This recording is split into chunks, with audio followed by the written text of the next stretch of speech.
Okay, what's your name again? My name is Jack Beecher. Beecher. What's your title, Jack? I am the Chief of the Small Business Programs Office with the Norfolk District, but I'm also the Program Manager for the Service Disabled Veteran category for the Corps of Engineers. So that first title was what for? Chief of Small Business Programs Office, Norfolk District. So you're Chief of Small Business Programs Office for people who want to do contracting with the Army Corps of Engineers? Yes. Okay. Correct. And then you have another special title just to help service disabled veteran business owners. Correct. To get contracts. Correct. Uh-huh. Well, then let's talk about the service disabled veteran business owner. Why is that different? Why it's the newest small business category in the federal government. The rest of them have been around for years and years and years. Okay, let's name them for people, because I'm sure we all think we know it, but what are they? All right, one of them is, I say SDV is the newest, but the Women-Owned Program. Women-Owned Program. Women-Owned Program is actually just came into effect about 6 months ago. No kidding. Authorizing us to do women-owned set-asides.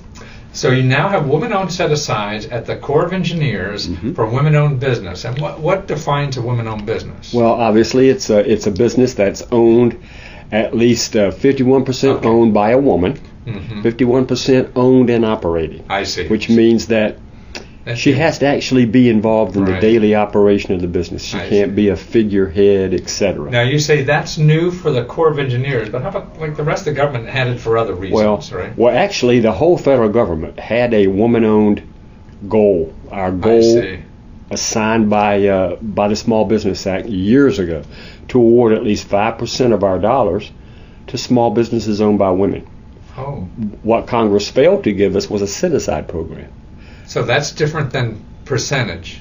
5% is the goal as far as the women-owned program. Oh. So we're mandated to award at least 5% of our total budget to small businesses owned by women.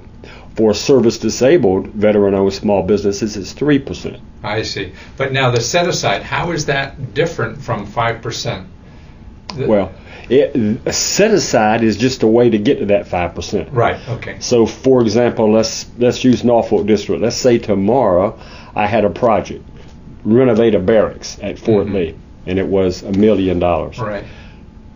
I could possibly, if there was at least 2 women-owned companies out there in this general area, I could do a women-owned set-aside. I see. Before the set-aside a couple months ago, right, or years ago, when was that set-aside for the women? The actual gold has been around for about 25 years. But the set-aside. The set-aside has been around for about 6 months. Okay, so before the 6 months when it was set aside, you were trying to get the goal of X% for women by making sure they apply and things like that. Now you could give it only to women, right? Correct. That's what that means. I've been doing this 35 years. I've never understood that. Now we can designate that, for example, that Barris project, and say only women-owned companies can submit a bid. I see. And then it guarantees us that we're going to make an award to a woman-owned small business. So what categories for Army Corps of Engineers have set-asides now? Okay, women-owned.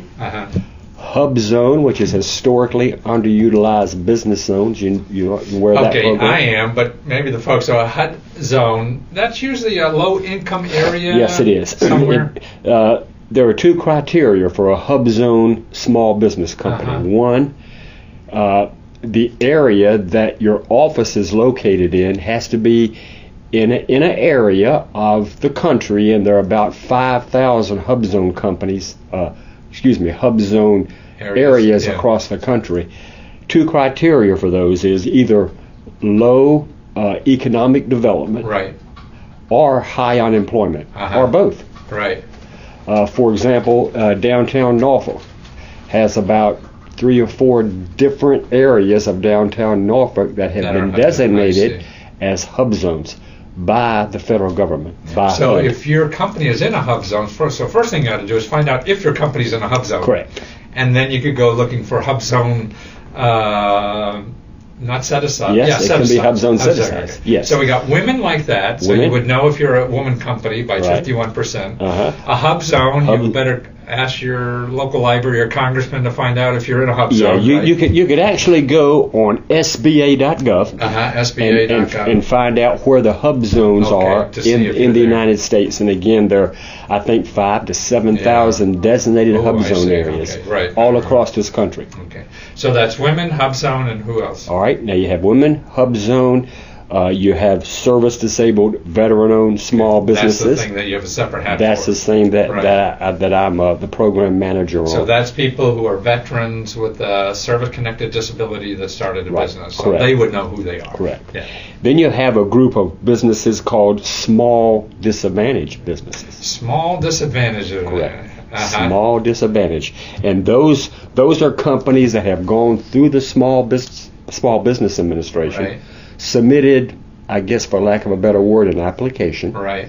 And then gone through an analysis by the SBA to determine their small disadvantaged. And usually what that means, Matthew, is the size of their company, as far as the monies that they're taking in is below a certain dollar threshold, and the owner of the company, certain nationalities may qualify as being disadvantaged. Some of those, for example, are Americans, Asian Pacific Americans, African American, or Native American, African Americans, Hispanic Americans. Some of those nationalities are automatically determined to be disadvantaged. But the SBA takes it a step further. They're going to look at income as well. So they look at income if you're one of those nationalities? Correct. How about if you're not? Then you shouldn't bother If you're not, you probably won't even qualify. I see. Okay. So that's an income, the business income. I remember at one time it was like $750,000 or something like that. Well, it depends, Matthew. It depends on what line of business you're in. For example, if you're in construction, if you're a construction contractor, your average annual gross revenue, as far as business money's coming into your business, yes, averaged out over the last 3 fiscal years, has to be below, I think it's $30 million. Oh, I see. Okay. Which is a pretty good sum. Absolutely, give me that. Exactly. but for a construction company, the SBA makes that determination. I see. They say that companies under 30 million are considered to be small businesses. I see. Right. Now. If you were, one of those categories and say, well, how do I get, to get that holy water, that sprinkle? It's going to a local, like, small business development center or something like that, or do I have to hire some hot-shot consultant? You do not have to hire anyone. There are organizations like, for example, the PTAC, Procurement Technical Assistance Centers. They'll help a small business get properly certified. Right. Or there are small businesses offices all across this country. You mean small business procurement offices, or what? The SBA, SBA, the Small Business Administration. They have offices. Okay. You can walk into the Small Business Administration office, tell them that you own a company, and you want to know whether or not you're qualified in any of the small business categories. So not those 4, but other small business categories? Well, you could be just a small business, for example, and not be hub zone, not be woman-owned, not be service disabled, but just small. And there are programs we can do. For example, we being the Norfolk District, we could do just a regular small business set-aside. Okay, now, so in other words, besides these 4 areas, there's another general small business. Small business. Doesn't matter what color or disability you have. Or doesn't matter about race, creed, or color. Anything. And, obviously... That's just the maximum income. Doesn't matter about military service. You could have been a non-veteran. And there are still small business programs that we can do set-asides on. And I guess that's the biggest pot, isn't it? It is. It is. Yeah. All the others, the hub zone, women-owned, service disabled, they're all small. You have to be. You have to be a small business in order to meet these criteria. But then they have the SBA has further breakdowns of the big small business umbrella to hub zone, service disabled. All those fall under what we call the subcategories. Small business. Now, is veterans one? Veterans is one as well. Now, the big difference with just being a veteran small business is the federal government, except for the VA, doesn't have a veterans set-aside program. Oh, so VA is the only one that has a veteran set-aside. The veterans, so just these 4 are set-asides generally. Yeah, those 4 plus the big small business umbrella. Every federal agency has those goals. But there's no veteran set-aside. But there's no veteran set-aside except for the VA. Wow, is that a political thing? Or? I think it's. I think Congress. When Congress first wrote the law back in 1999 to help businesses owned by veterans and service-disabled veterans, they said, let's do a set-aside program, first of all, for the service-disabled veteran-owned companies, men and women who were injured while in uniform. Then later on, and again, I'm just thinking this, Matthew, I'm not sure if it was the case, but I'm thinking Congress thinks maybe later on we'll do the veterans set-aside program, but let's have a test of it first. Let's see how the VA does. Gotcha. And so they gave VA some unique authorities. So if you're a veteran-owned business, the only set-aside, the only unique difference is from being just a general small business is within the Veterans Administration contracts. Correct. Right. Yeah, you can actually, and I've seen some just recently out of the VA that were for veteran-owned small businesses. I see. Okay. Otherwise, all the other ones you would just fall under the small business. Correct. What do you think are the myths that people have in their head, or business people have in their heads out there about getting involved in this kind of stuff? I think one of the big myths is that the federal government is hard to work for. I see. As a supplier, right? As a supplier or a vendor, and therefore I'm not even going to go after it because it's just too difficult. And I think that is a myth. Matter of fact, what I found with some of the service-disabled veteran-owned companies that have come to see me is once they get their foot in the door and they understand the process, then it can be a good business approach. Exactly. And I tell people the one reason I think that is the federal government usually has money to spend. They gotta do it. And we're going to pay you. There are only people left with it. For a while anyway. For the most part, if you do a good quality job and you submit an invoice, we're going to pay you within 2 weeks. I think it's either 2 weeks to 30 days. Wow. So the money's good, but you have to do quality work. That's one of the things that I have that I tell small businesses. If you don't do quality work, you're probably not going to get a second opportunity. And not only that, I mean, it's just learning the system. If it was their business, wouldn't you want to have controls and everything? Absolutely. There are a lot of companies that, for whatever reason, have shied away from the federal marketplace. But over the last 5 years, most of them have been approaching us. Really coming back? Mainly because, Matthew, is the commercial marketplace started to tail off. Right, I see. And there wasn't a lot of building going on. And I see. Because and the federal government, we went up. We did a lot of problems you got to fix here. We did more construction over the last 5 years than at any time in our history. No kidding. With our BRAC work mainly. I see, BRAC. Yeah, and so what I saw was a lot of companies that were doing private and commercial type work, construction work, because it was falling off. They started to approach us and say, how can I get involved with the federal government? So wow. And so you're just a guy, and you tell them how, right? I tell them how. I give them the first steps. Again, if they're a small business, I always tell them you need to go see the Small Business Administration because they're an agency that's set up to help you get established.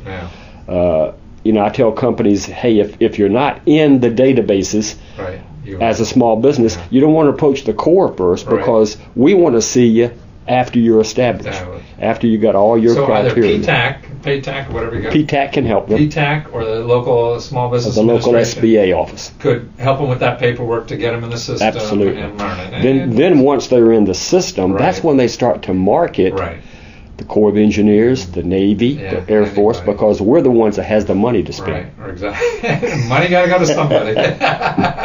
And let me give you a great example of the dollar volume and how it's increased. Service disabled veteran owned as an example. Right. I started tracking it, Matthew, back in 2004. And the Corps of Engineers back in 2004 as a command. I mean, all of our 37 districts, we did about $58 million. In 2004, you did $58 million. $58 million to companies owned by service-disabled veterans. See, right. In other words, we did $58 million worth of SDV, SB set-asides. Right. Fast forward. It's disability. Fast forward to 2010, last fiscal year, we did $900 million. $900 million from $50 million. Gosh. So from about $58 million to $900 million in a span of about 7 years. God, so that's 1,000% increase. I'm not smart enough to figure it out, but it's a big digit increase. over, so it's not double, it's not triple, it's 10 times, which is and a lot of those companies, matter of fact, most of them had never worked for the federal government before. Wow. This new program started, taking shape, and they started to get involved. I think one reason it was as low as it was in 2004, it was new. Right. It started in 1999 with the passage of a public law, but it took a while to get the word out. Right. It took a while for our contracting officers to be comfortable with the companies that were starting to get into the system. And gradually especially over the last 3 years, it's really picked up speed. Oh, that's terrific. And so we know where to get started.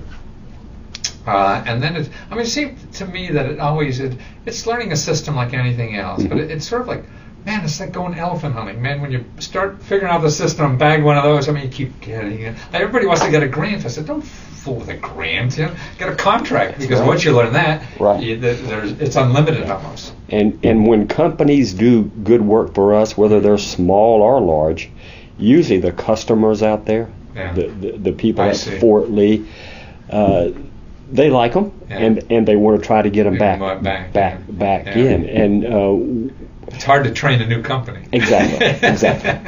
Now, we try not to keep going back to the same company. As a matter of fact, we can. It's all competitive. I see. Now, we can do another, if you will, service-disabled vet set-aside when the SDVs do well, and we've done that. Yeah. And then there's a selection process that goes on. But many times, you'll see sometimes the same company get selected because they did good quality work.